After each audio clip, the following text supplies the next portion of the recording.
Quartier sans soleil, autre titre connu Quartier interlope, un film de 1939 mais sorti en 1945 de Dimitri Kirsanov qui est également l'auteur du scénario et des dialogues, avec dans les rôles principaux Colette Darfeuille, Charlotte Lizès, Nadia Sibirskaya, Ludmilla Pitoev, Berval, Jean Servet, Jean Brochard. Le sujet: dans un quartier insalubre et condamné à la démolition, des drames se jouent parmi les habitants pittoresques de ces taudis, parmi lesquels un jeune couple, Berval et Charlotte Lizès, qui, dénoncé par vengeance à la police, est obligé de quitter sa maison et de partir au loin.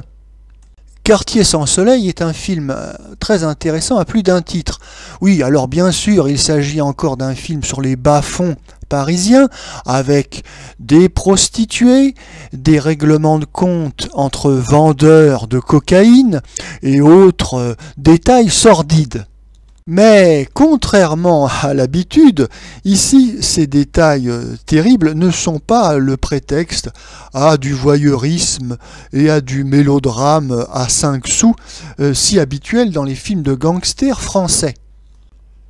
Du réalisme cru, mais pas de misérabilisme racoleur et commercial, comme on le voit trop souvent dans les films de gangsters parisiens. Il s'agit ici d'un film presque militant, oui, qui milite pour la destruction des taudis, des quartiers insalubres, et la construction d'un habitat ouvrier hygiénique, c'est-à-dire avec de l'espace, du soleil et de l'air, pour respirer de l'air. Ce sont là les maîtres mots de la politique d'urbanisme de l'entre-deux-guerres. D'ailleurs, le bon docteur Céline, qui est un médecin hygiéniste, comme on disait à l'époque, en parle suffisamment, lui qui se plaignait d'avoir été asphyxié par les gaz du passage Choiseul, où il habitait étant jeune. On notera d'ailleurs que si cette politique d'urbanisme hygiénique est communément répandue et admise en Europe, la France est à la lanterne rouge des réalisations, malgré les quelques constructions de ce qu'on appelait les HBM, Habitation Bon Marché, de la ceinture de Paris.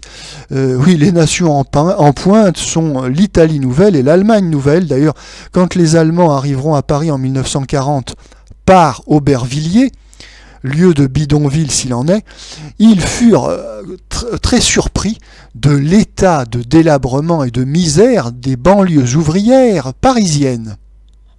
Ce film, Quartier sans lumière, est donc une manifestation de cette prise de conscience du problème des taudis urbains et de sa périphérie. Il y aura d'autres films sur ce thème. Il y aura en 1939 L'Enfer des anges, et en 1941, avec une narration quand même plus douce et moins polémique, le film Nous les gosses. Si l'on compare Quartier sans lumière aux deux autres films précités, on notera que l'originalité de Quartier sans lumière, c'est que la plupart des scènes du film sont tournées en studio. Oui, la description des taudis, des bidonvilles, de la misère se fait avec des décors, d'ailleurs qui sont fort bien réalisés. Il n'y a quasiment pas de scènes tournées sur le vif en extérieur, à Aubervilliers par exemple, non.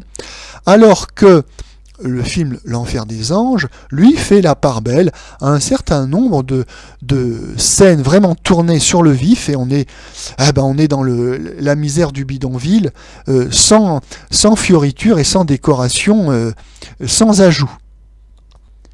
Mais ce petit défaut n'est pas si grave. Et puis, il y a la distribution qui est excellente, avec des acteurs très investis dans leur rôle, qui jouent très juste et sans aucun cabotinage. On peut donc dire qu'en réalité, Quartier sans lumière est une des étapes qui va conduire le cinéma, film après film, pas à pas, à ce qui va être le cinéma néo-réaliste c'est-à-dire un cinéma où il y a un mélange de récits de fiction avec du documentaire, il y a des acteurs professionnels, des acteurs amateurs, il y a énormément de scènes tournées justement au naturel, sur le vif, dans la rue. Donc on peut dire qu'en fait Quartier sans lumière est un film pré-néo-réalisme. Le chemin est encore long, compte tenu des nombreux décors en carton-pâte, mais enfin, en tout cas, on sent qu'il y a une intention de se diriger vers ce cinéma-là.